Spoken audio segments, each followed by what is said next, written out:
ಎಲ್ರಿಗೂ ನಮಸ್ಕಾರ. ಹೇಗಿದ್ದೀರಿ ತಾವೆಲ್ಲ? ಈ ಪ್ರಶ್ನೆ ಕೇಳಿದಾಗ ನಾವು ಚೆನ್ನಾಗಿದ್ದೀವಿ ಅಂದ್ಬಿಡ್ತೀವಿ. ಆದರೆ ಅವರವರ ಸಂಕಟ, ನೋವು ಅವ್ರಿಗೆ ಗೊತ್ತು. ಈ ಥರದ ಒಂದು ಸಂದರ್ಭ ನಾನು ಕಳೆದ 4-5 ತಿಂಗಳಿಂದಲೇ ಅನುಭವಿಸಿದ್ದೆ. In case of my mother. ನಿಮಗೆ ಕಳೆದ ಒಂದು ಎಪಿಸೋಡಲ್ಲಿ ಹೇಳಿದ್ದೆ ನಮ್ಮ ತಾಯಿಯವರಿಗೆ ಒಂದು ಸರ್ಜರಿ ಆಗಿದೆ ಅಂತ. ಅದರ ಹಿನ್ನೆಲೆಯಲ್ಲಿ ಇವತ್ತಿನ ಈ ವಿಶೇಷ ಮಾಹಿತಿಯೊಂದಿಗೆ ಡಾಕ್ಟರ್ ಮಹಾಂತೇಶ್ ಆರ್ಕಮ್ಮ. ಒಂದು 4-5 ತಿಂಗಳಿಂದ ನಮ್ಮ ತಾಯಿ ಕಂಪ್ಲೇಂಟ್ ಮಾಡ್ತಾ ಇದ್ರು. ನನಗೆ ಹೊಟ್ಟೆ ನೋಯ್ತಾ ಇದೆ, ಹಸಿವಾಗ್ತಾ ಇಲ್ಲ, ಸಮಾಧಾನ ಇಲ್ಲ ಅಂತ ಹೇಳ್ತಿದ್ರು. ಬಾರಮ್ಮ ಅಂಥೇಳಿ ನಮ್ಮ ತಾಯಿಯವ್ರನ್ನ ಕರ್ಕೊಂಡು ಹೋದೆ.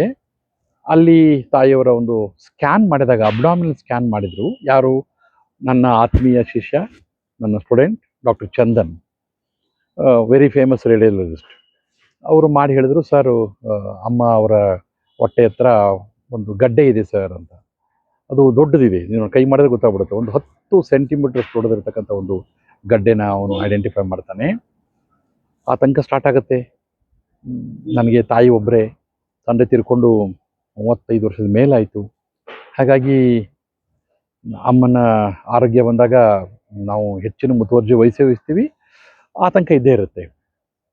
ಅದರಲ್ಲಿ ನಮ್ಮ ತಾಯಿಯವರಿಗೆ ಇದು 7ನೇ ಆಪ್ರೇಷನ್. 2 ಕಣ್ಣು, 2 ಕಾಲು, 2 ಹೊಟ್ಟೆ, ಇದು ಮತ್ತೆ ಇನ್ನೊಂದು ಹೊಟ್ಟೆಗೆ ಸಂಬಂಧಿಸಿದಂತ. ಅದಕ್ಕೆ ನೋಡಿದ್ರೆ ಗಡ್ಡೆ ದೊಡ್ಡದು ಅಂತ ಹೇಳಿದ್ರು. ಅದನ್ನು ನಾನು ಏನೋ ಪುಣ್ಯ ಮಾಡಿದ್ದೀನಿ. ಬಹಳ ಜನ ವಿದ್ಯಾರ್ಥಿಗಳು ನಮಗೆ ಸಿಕ್ಕಿದ್ರು. ಈಗ ಒಳ್ಳೆ ಡಾಕ್ಟರ್ ಆಗಿದ್ದಾರೆ. ಹಾಗಾಗಿ ಇನ್ನೊಂದು ರೆಫರೆನ್ಸಿಗೆ ನನಗೆ ಇಮಿಡಿಯೇಟಾಗಿ ಸಿಕ್ಕಂಥದ್ದು, ನಾನು ಏನೇ ಅನಿಸಿದ್ರು ನಮ್ಮ family physician doctor Yashwant, head of the department general medicine, SS medical college Davanagere. ನಾನು ಯಶವಂತ ಕೇಳಿದೆ, ಏನಪ್ಪ ಇದು ಹೀಗಿದೆ, ನೋಡು ಏನು ಮಾಡೋದು ಅಂತ. ಈ ಸಜೆಸ್ಟೆಡ್, ಇಲ್ಲ ಸರ್ ಇದು ಸುಮ್ಮನೆ ಇದಕ್ಕೆ ರಿಸ್ಕ್ ತಗೋಬೇಡಿ, ನೀವು better you meet or consult onco surgeon, ಅಂದರೆ ಕ್ಯಾನ್ಸರ್ನ ಸರ್ಜರಿ ಮಾಡ್ತಕ್ಕಂಥ ಸ್ಪೆಷಲೈಸ್ಡ್ ಸರ್ಜನ್ಸ್ನವ್ರನ್ನೇ ನೀವು ಕಾಂಟ್ಯಾಕ್ಟ್ ಮಾಡಿರಿ ಅಂತ ಹೇಳಿದ್ರು. ಹಾಗಾಗಿ ಅವನ ಒಂದು ಮಾರ್ಗದರ್ಶನದಲ್ಲಿ ನಾವು ಕ್ಯಾನ್ಸರ್ ಸರ್ಜನ್ ಮಾತಾಡಿಸಿದ್ವಿ. ಅದಾದಮೇಲೆ ಇನ್ನೊಬ್ಬರು ಸರ್ಜನನ್ನು ಮಾತಾಡಿಸಿದ್ವಿ.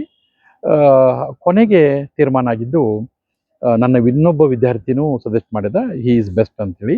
ಹಾಗಾಗಿ ನಾವು ಶಿವಮೊಗ್ಗದ ನಂಜಪ್ಪ ಲೈಫ್ ಕೇರ್ಲಿರ್ತಕ್ಕಂಥ ಒಬ್ಬರು ಭಾಳ ಫೇಮಸ್ ಡಾಕ್ಟರ್ ಗುರು ಚನ್ನಬಸವಯ್ಯ ಅಂತಿದ್ದಾರೆ. ಅವರಲ್ಲಿ ನಾವು ಹೋಗಿ ನಮ್ಮ ತಾಯಿ ಕರ್ಕೊಂಡು ಹೋದ್ವಿ. ಅವ್ರು ನೋಡಿ ಅವರು ಫರ್ದರ್ ಇನ್ವೆಸ್ಟಿಗೇಷನ್ಸ್ ಎಲ್ಲ ಮಾಡಿ ಹೇಳಿದ್ರು, ಇಲ್ಲ sir this definitely need surgery ಅಂತ. ಸರ್ಜರಿ ಮಾಡಿಸಿದ್ದಾಯಿತು. ನಮ್ಮ ತಾಯಿ now she is doing good. ಆಮೇಲೆ ಅದರ ರಿಪೋರ್ಟು ಎಲ್ಲ ಬಂತು. ಸುಮಾರು 10 ದಿವಸ ಆದಮೇಲೆ ಆ ಬಯಾಪ್ಸಿ ರಿಪೋರ್ಟ್ ಅಂತ ಏನು ಕರಿತೀವಿ ನಾವು, so it is not a cancer ಅಂತ ಬಂತು. Thank god. ನಿಮ್ಮೆಲ್ಲರ ಹಾರೈಕೆ, ನಮ್ಮ ಹಣೆಬರ ಚೆನ್ನಾಗಿತ್ತು. ನಮ್ಮ ತಾಯಿ ಸುರಕ್ಷಿತವಾಗಿ ಕ್ಷೇಮವಾಗಿದ್ದಾರೆ. ಈಗ ಶಿ ಹ್ಯಾಸ್ ರಿಕವರ್ಡ್ ಆಲ್ಮೋಸ್ಟ್ ಅಂತ ಹೇಳ್ಬೋದು. ಹೀಗಿದ್ದರೆ ಈಗ ಇವರೆಲ್ಲ ನಾವು ಏನು ಈಗ ಕ್ಯಾನ್ಸರ್ ಅಂತ ಹೇಳೋದು, ಈ ಅದನ್ನು ಕೇಳಿದ್ರೆ ಭಯ ಆಗ್ಬಿಡುತ್ತೆ. ಆಂಕಾಲಜಿ, ಆಂಕೋ ಸರ್ಜನ್, ಇದೆಲ್ಲ ದೊಡ್ಡ ಪದಗಳಾಗ್ತಿದ್ದಲ್ಲ. ಅವಾಗ ಯಾರನ್ನ ನಾವು ಮಾತಾಡಿಸ್ಬೇಕು, ಯಾರು ರಿಲಯಬಲ್ ಅಂತ ಹೇಳಿದಾಗ ನನಗೆ ರೆಫರೆನ್ಸ್ ಮಾಡ್ತಕ್ಕಂಥವ್ರು ಒಂದು ಮಾತು ಹೇಳ್ತಿದ್ರು, sir that doctor is from Tata memorial, he is from Tata memorial, he is from Tata memorial ಅಂತ ಹೇಳ್ತಿದ್ರು. ನಾನು ಆವಾಗ ತಾಯಿಯವರ ಆರೋಗ್ಯದ ಕಡೆನೇ ಲಕ್ಷ್ಯ ಇತ್ತು. ಅದು ಮುಗಿದ್ರೆ ಸಾಕಪ್ಪ ಅನ್ನಂಗಿತ್ತು. ಹಾಗಾಗಿ ಅದರ ಬಗ್ಗೆ ಜಾಸ್ತಿ ಗಮನ ಹರಿಸ್ತಿಲ್ಲ. ಅದಾದಮೇಲೆ ನಾನು ನೋಡಿದೆ, ಇದೇನಿದು, what is this Tata memorial, ಏನಿದು, ಯಾಕೆ ಇದಿಷ್ಟು ಸ್ಪೆಷಲ್ ಅನಿಸುತ್ತೆ, ಯಾಕಷ್ಟು ಯುನಿಕ್ ಅನಿಸುತ್ತೆ, ಯಾಕಷ್ಟು ಅದು ಫೇಮಸ್ ಇದೆ ಅಂತ ನೋಡ್ತಾ ಹೋದೆ. ಆವಾಗ ಗೊತ್ತಾಗಿದ್ರಿ, ಎಂಥ ಅದ್ಭುತವಾದಂಥ ಒಂದು ಘಟನೆ, ಕತೆ, ಸ್ವಾರಸ್ಯಕರವಾದ ಕತೆ ಇದೆ. ಆ ಸ್ವಾರಸ್ಯಕರವಾದಂಥ ಕತೆ ಇದೀಗ ನಿಮ್ಮ ಮುಂದೆ ಕೇಳಿ. ಭಾಳ ಚೆನ್ನಾಗಿದೆ. ನಮಗೆ ಗೊತ್ತು, ಟಾಟಾ ಅಂತಿದ್ದಂಗೆ ದೇಶಾಭಿಮಾನ, ದೇಶ ಪ್ರೇಮಿಗಳು, ದೇಶವನ್ನು ಕಟ್ಟಿರ್ತಕ್ಕಂಥ ಒಂದು ದೊಡ್ಡ ಏನು ತಲೆಮಾರು ಅವರು ಅಂದರೆ ತಪ್ಪಾಗಲಿಕ್ಕಿಲ್ಲ. ಪ್ರತಿಯೊಬ್ಬರು ಟಾಟಾ ಫ್ಯಾಮಿಲಿನಲ್ಲಿ ದೇಶಕ್ಕಾಗಿ ಬೇರೆ ಅನನ್ಯವಾದ ಕೊಡುಗೆಯನ್ನು ಕೊಟ್ಟಿದ್ದಾರೆ. ಅದರಲ್ಲಿ ಜಮ್ಶೆಡ್ಜಿ ಟಾಟಾ ನಿಮಗೆ ಗೊತ್ತಿದೆ, ಭಾಳ ಪ್ರಾತಸ್ಮರಣೀಯರು. ಏನು ನಾಡು ಕಟ್ಟಿದಂಥ ಒಬ್ಬ ದೊಡ್ಡ ದೊರೆ ಅಂತ ಹೇಳಿದ್ರು ತಪ್ಪಾಗಲಿಕ್ಕಿಲ್ಲ. ಅವರ ಮಕ್ಕಳಲ್ಲಿ ಒಬ್ಬರಾದಂಥ ಈ ದೊರಾಬ್ಜಿ ಟಾಟಾ ಅಂತ ಬರ್ತಾರೆ. ಈ ದೊರಾಬ್ಜಿ ಟಾಟಾ ಅವರು ಬಹಳ ದೊಡ್ಡ ಹೆಸರು, ಆಗಿನ ಕಾಲದಲ್ಲಿ ಬಹಳ ದೊಡ್ಡ ಹೆಸರು. ಇಡೀ ಟಾಟಾ ಸಮೂಹವನ್ನು, ಪರ್ಟಿಕ್ಯುಲರ್ಲಿ ಟಾಟಾ ಸ್ಟೀಲ್, ಕಬ್ಬಿಣ ಮತ್ತು ಉಕ್ಕು ಅಂತ ಏನು ಕರಿತೀವಿ ಅದನ್ನು ಮುನ್ನಡೆಸ್ತಿರ್ತಾರೆ. ಅವರ ಮದುವೆ 1898ಅಲ್ಲಿ ಲೇಡಿ ಮೆಹರ್ಬಿ ಅಂತ ಅವ್ರ ಜೊತೆಗೆ ಆಗುತ್ತೆ.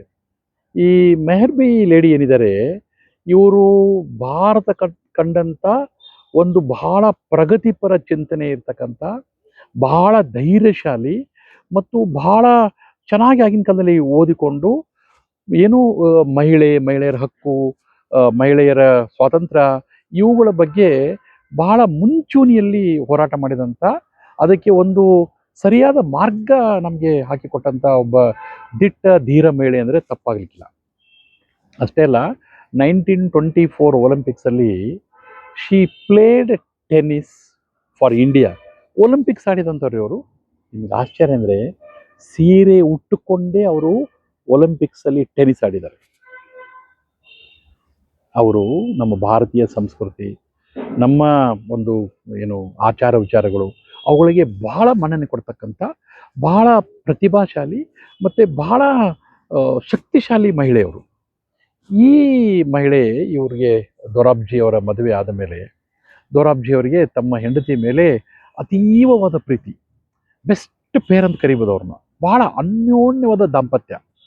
ಅವರು ದಂಪತಿಗಳು ಚೆನ್ನಾಗಿರ್ತಿರ್ತಾರೆ. ಅವ್ರ ಮದುವೆಯಾಗಿ 2ನೇ ವರ್ಷಕ್ಕೆ ದೊರಾಬ್ಜಿ ಅವರಿಗೆ ಅನಿಸುತ್ತೆ, ನನ್ನ ಹೆಂಡತಿ ಇಷ್ಟು ಒಳ್ಳೆಯವರಿದ್ದಾರೆ, ನಾನು ಅವರಿಗೊಂದು ಬಹಳ ಬೆಸ್ಟ್ ಗಿಫ್ಟ್ ಕೊಡಬೇಕು ಅಂತ ಯೋಚನೆ ಮಾಡಿದಾಗ ಅವರಿಗೆ ಸಿಕ್ಕಿದ್ದು ಆಗಿನ ಕಾಲದಲ್ಲಿ ಒಂದು ಬಹಳ ದೊಡ್ಡ ಡೈಮಂಡ್ ಸಿಗುತ್ತೆ.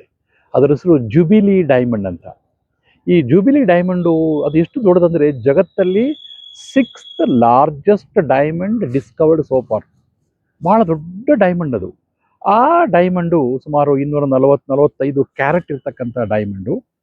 ಅದು ನಾವು ಕೊಹಿನೂರ್ ವಜ್ರ, ಬ್ರಿಟನ್ ರಾಣಿಯ ಕಿರೀಟದಲ್ಲಿದೆ ಅಂತೆಲ್ಲ ಕರಿತೀವಲ್ಲ, ಅದಕ್ಕಿಂತ ಸೈಜಲ್ಲಿ 2 ಪಟ್ಟು ದೊಡ್ಡದಾಗಿರ್ತಕ್ಕಂಥ ಒಂದು ಭಾಳ ಅತ್ಯಮೂಲ್ಯವಾದಂಥ ಒಂದು ವಜ್ರ ಹೆಂಡತಿ ಸಲುವಾಗಿ ತೆಗೆದುಕೊಂಡು ಅದನ್ನು ತಮ್ಮ 2nd ಆ್ಯನಿವರ್ಸರಿ ಟೈಮಲ್ಲಿ ತಮ್ಮ ಮಡದಿಗೆ, ಪ್ರೀತಿಯ ಮಡದಿಗೆ ಗಿಫ್ಟಾಗಿ ಕೊಡ್ತಾರೆ. ಇದೆಲ್ಲ ಆಗುತ್ತೆ, ಚೆನ್ನಾಗಿ ನಡೀತಾ ಇರುತ್ತೆ. ಆದರೆ ಅಂತ ಬರ್ತಲ್ಲ, ನಂಗೆ ಆ ಪದ ಭಾಳ ಒಂದು ಒಳ್ಳೆ ಪದ ಅದು. ಆದರೆ ಅಂತ ಬರ್ತಿದ್ದಂಗೆ ಒಂದು ಟರ್ನ್ ಟ್ವಿಸ್ಟ್, ಕಾನೆಮೆ ಟ್ವಿಸ್ಟ್ ಅಂತೇಳಿ. ಇದಾದ ಮೇಲೆ ನಮ್ಮ ಭಾರತದಲ್ಲಿ ಜಗತ್ತಿನಂತೆ ನೋಡ್ತಾ ಇದ್ದೀರಿ ಏನಂದರೆ ಈ ಮೊದಲನೇ ಮಹಾಯುದ್ಧ, ಅದರದ್ದು ಇಂಪ್ಯಾಕ್ಟ್ ಎಲ್ಲರಿಗೂ ಆಗುತ್ತೆ. ಹಾಗಾಗಿ ಟಾಟಾ ಸ್ಟೀಲ್ ಮೇಲೂ ಅದರದ್ದು ಇಂಪ್ಯಾಕ್ಟ್ ಆಗುತ್ತೆ. ಟಾಟಾ ಸ್ಟೀಲು ಅಷ್ಟು ಚೆನ್ನಾಗಿ ಸಾವಿರಾರು ಜನಕ್ಕೆ ಉದ್ಯೋಗ ಕೊಟ್ಟು, ಆಶ್ರಯ ಕೊಟ್ಟು, ಅನ್ನ ಕೊಟ್ಟಂಥ ಒಂದು ಸಂಸ್ಥೆಗೆ ಒಂದು ಕೆಟ್ಟ ಕಾಲ ಸ್ಟಾರ್ಟ್ ಆಗುತ್ತೆ, ಕೆಟ್ಟ ಗಳಿಗೆ ಸ್ಟಾರ್ಟ್ ಆಗಿಬಿಡುತ್ತೆ. ಅವರ ಏನು ಟ್ರೆಜರಿ ಇರುತ್ತೆ, ಅಂದರೆ ಹಣಕಾಸು ಇರುತ್ತೆ, ಅದು ದಿನ ಕರಗ್ತಾ ಬರುತ್ತೆ. ಸಂಬಳ ಕೊಡೋಕ್ಕೂ ಕಷ್ಟ ಆಗುವ ದಿನಗಳು ಬರೋಕ್ಕೆ ಸ್ಟಾರ್ಟ್ ಆಗುತ್ತೆ. ಈ ಸಂದರ್ಭದಲ್ಲಿ ದೊರಾಬ್ಜಿಯವರು ನಮ್ಮ ಸಂಸ್ಥೆ ಉಳಿಸ್ಕೊಳ್ಳಲೇಬೇಕು, ಮತ್ತು ನಮ್ಮ ಸಂಸ್ಥೆ ನೌಕರರಿಗೆ ನಾವು ಚಾಚು ಚಪ್ಪದೆ ಅವರಿಗೆ ಕರೆಕ್ಟ್ ಟೈಮಲ್ಲಿ, ಟೈಮಲ್ಲಿ ಅವರಿಗೆ ಸಂಬಳ ಕೊಡಬೇಕು. ಅವರ ಆಗೋ ಹೋಗುಗಳಿಗೇನು ನಾವು ದುಡ್ಡು ಕೊಡಬೇಕು, ಹಣಕಾಸು ಕೊಡಬೇಕು ಅಂಥೇಳಿ ಭಾಳ ಹೋರಾಟ ಮಾಡ್ತಾರೆ. ಆದರೆ ಪರಿಸ್ಥಿತಿ ಕೈ ಮೀರ್ತಾ ಇರುತ್ತೆ.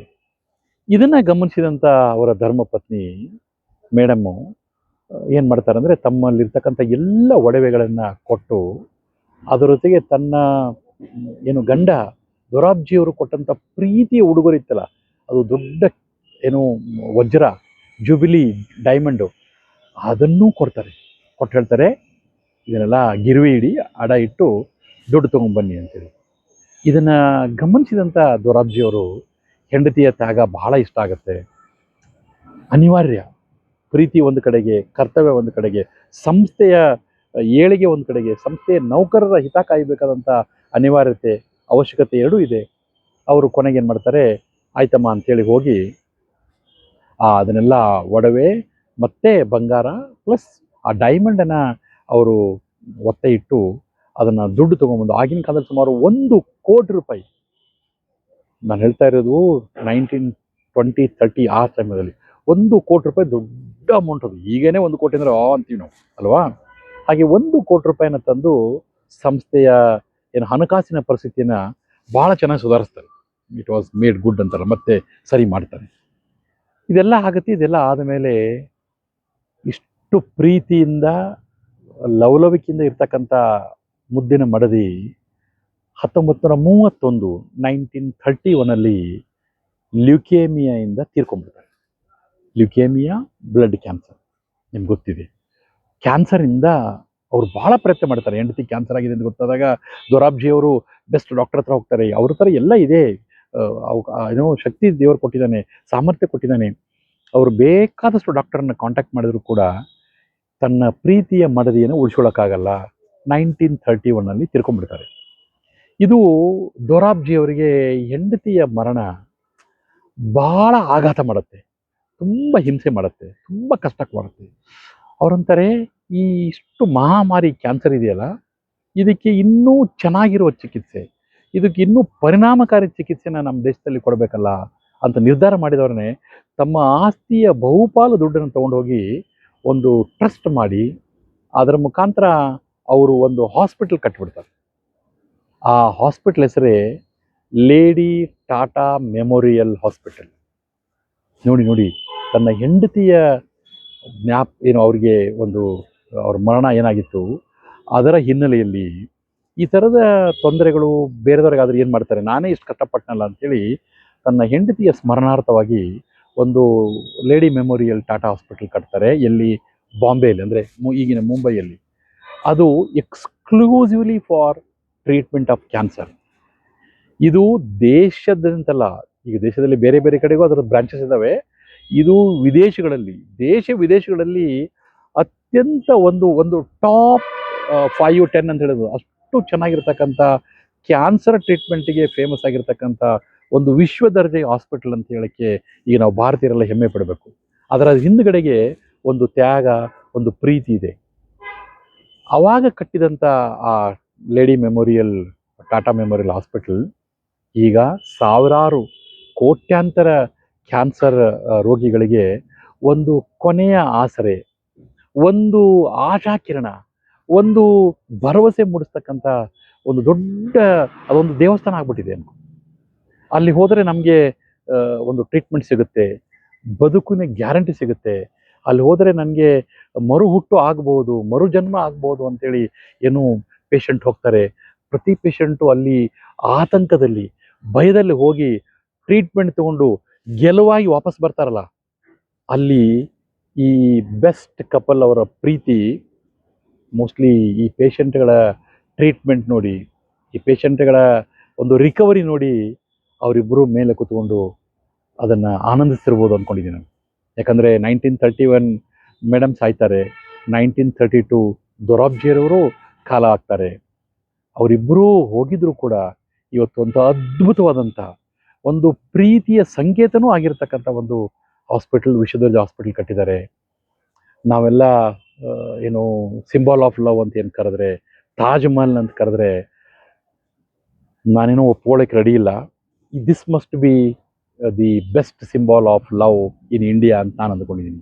ಯಾಕಂದರೆ ತನ್ನ ಹೆಂಡತಿ ಯಾವ ಕಾರಣದಿಂದ ತೀರ್ಕೊಂಡ್ಲು ಅದು ಇನ್ನೊಬ್ಬರಿಗೆ ಅದು ಮುಳುವಾಗಬಾರ್ದು, ತೊಂದರೆ ಆಗಬಾರ್ದು ಅನ್ನೋದು ಅರ್ಥೈಸಿಕೊಂಡು ತಮ್ಮ ಸ್ವಂತ ದುಡ್ಡಿನಲ್ಲಿ ತನ್ನ ಹೆಂಡತಿ, ಪ್ರೀತಿ ಹೆಂಡತಿ, ಅವಳು ತ್ಯಾಗ ಮಾಡಿದಲ್ಲ ಅವತ್ತು, ಡೈಮಂಡ್ ಎಲ್ಲ ಒಡವೆ ಎಲ್ಲ ಏನು ಅಡ ಇಟ್ಟು, ಅವಳ ತ್ಯಾಗದ ಹಿನ್ನೆಲೆಯಲ್ಲಿ ನಮ್ಮ ಕಂಪ್ನಿ ಡೆವಲಪ್ ಆಯಿತು, ಮತ್ತೆ ನಾವು ಸಸ್ಟೈನ್ ಆದೀವಿ. ಹಾಗಾಗಿ ನಾನು ನನ್ನ ಮಡದಿಯ ಜ್ಞಾಪಕಾರ್ಥವಾಗಿ ಇದೊಂದು ಹಾಸ್ಪಿಟಲ್ ಕಟ್ಟಬೇಕಂತೇಳಿ ಆ ಒಂದು ಮುಂದಾಲೋಚನೆ ಇಟ್ಟುಕೊಂಡು ಏನು ಟಾಟಾದವರು ಕಟ್ಟಿದ್ದಾರೆ, ಅವರಿಗೆ hats off, salute Tata, you are really Tata, nobody can match you ಅಂತ ಹೇಳ್ಬೋದು. ಅಂಥ ಒಂದು ಅದ್ಭುತ ಪ್ರೇಮ್ ಕಹಾನಿ ಹೇಗನ್ನಿಸ್ತು ನೋಡಿ. This is the month of February. ನಾನು ಫೆಬ್ರವರಿಯ ಸ್ಲೈಡ್ ಮಾಡಿದಾಗ ಬರೆದಿದ್ದೀನಿ ಲವ್ ಈಸ್ ಇನ್ ಏರ್ ಅಂತ. ಸೊ ಇಟ್ ಈಸ್, ನಾನು ಈಗ ಹೇಳ್ತಾ ಇದ್ದೀನಿ ಲವ್ ಈಸ್ ಎವ್ರಿವೇರ್ ಅಂತೇಳಿ. ನಾವು ಅದನ್ನು ಗಮನಿಸಬೇಕು, ನಾವೊಂದು ತಿಳ್ಕೋಬೇಕು. ಯಾರ್ಯಾರೋ ಏನೇನೋ ತ್ಯಾಗ ಮಾಡಿದ್ದಾರೆ, ಎಂತೆಂಥ ಸಂದರ್ಭಗಳಲ್ಲಿ ಹೇಗೆ ಒಬ್ಬ ಮಡದಿ ತನ್ನ ಗಂಡನಿಗೆ ಸಹಾಯಕ್ಕೆ ನಿಂತುಕೊಳ್ತಾರೆ, ಹೇಗೆ ಎಲ್ಲ ಆ ಕ್ರೈಸಿಸ್ ಮ್ಯಾನೇಜ್ಮೆಂಟ್ ಮಾಡೋದನ್ನು ನಮ್ಮ ಭಾರತೀಯ ನಾರಿ ತಲತಲಾಂತರ ಮಾಡಿದ್ದಾರೆ.